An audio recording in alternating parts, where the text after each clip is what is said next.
Good morning, 6th class. Today I am going to explain your chapter 2nd, a dilemma. Dilemma means duvidha or uljhan.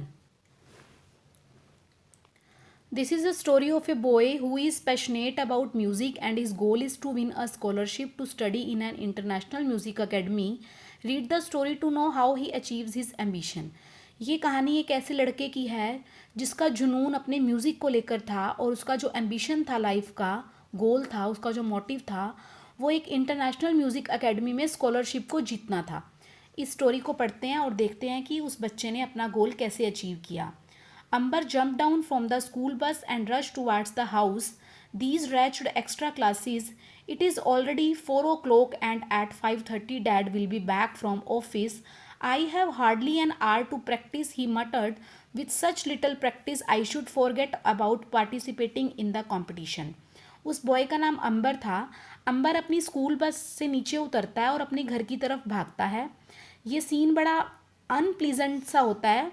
4 बज चुके होते हैं और 5:30 बजे उसके पापा अपने ऑफिस से वापस आते हैं।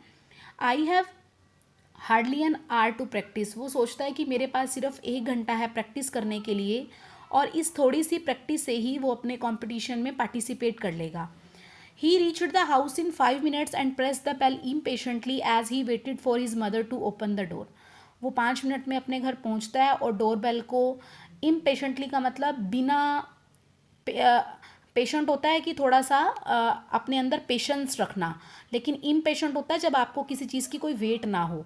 तो वो बड़ा इम्पेशेंटली बेल को प्रेस करता है और वो वेट कर रहा होता है कि उसकी मदर आए और डोर को ओपन कर दे। Are you going to practice the violin for the talent search competition and what about your studies?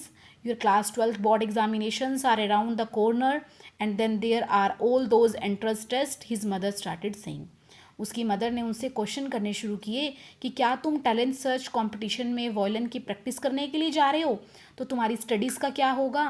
तुम्हारे 12th बोर्ड एग्जामिनेशंस आ रहे हैं और जो तुमने एंट्रेंस टेस्ट देने हैं, वो इस तरह के सवाल उसकी मदर उससे करने लगी।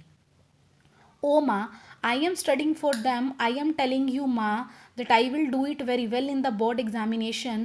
As far as the Indian Institute of Technology entrance test is concerned, you know I am not interested in becoming an engineer.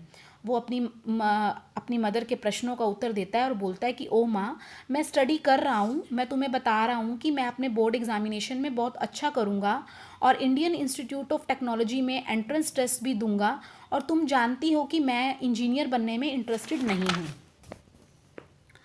Amber wanted to make career out of his passion for music. Luckily for him, a big company was interested in new talent and was organizing a competition. अंबर का जो career था वो मैंने आपको पहले भी बताया कि उसका जो जुनून था वो म्यूज़िक को लेकर था और सौभाग्य से एक बड़ी कंपनी जो है एक नए टैलेंट को खोज रही थी, इसीलिए उस कंपनी ने एक कंपटीशन भी रखा था।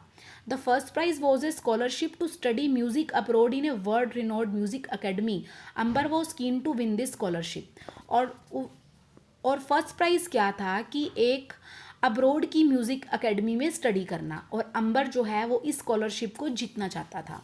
He place the music sheet in front of him and started his practice. Soon the room was filled with melodious strains. उसने अपनी म्यूज़िक की शीट जो है उन लोगों के सामने रखी और अपनी प्रैक्टिस स्टार्ट कर दी। जल्दी ही जो वो कमरा था वो बहुत मीठी आवाज़ से भर गया। Akbar had spent all evening practicing the violin and this had annoyed his father very much. Mr. Khanna left for his house the next morning without talking to Amber.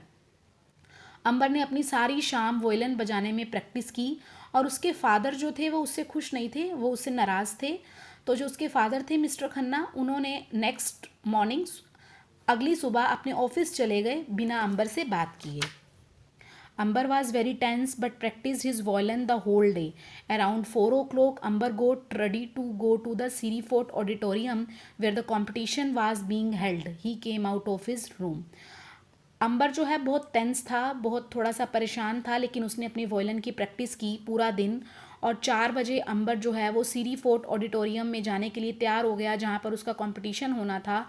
He came out of his room, वो अपने कमरे से बाहर आ गया। His mother was sitting in the drawing room reading a magazine.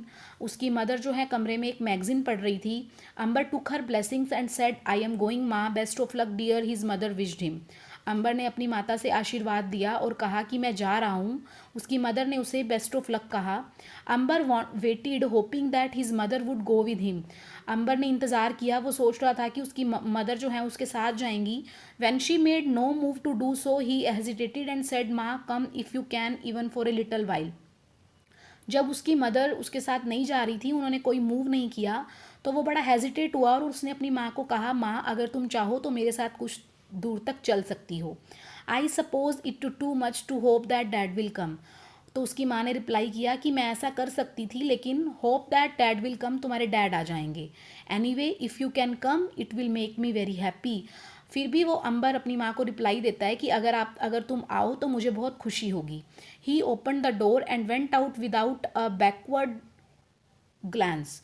उसने अपना दरवाज़ा खोला और बिना पीछे देखे वो आगे चला गया। नेक्स्ट चैप्टर हम कल की वीडियो में पढ़ेंगे। Thank you, stay safe.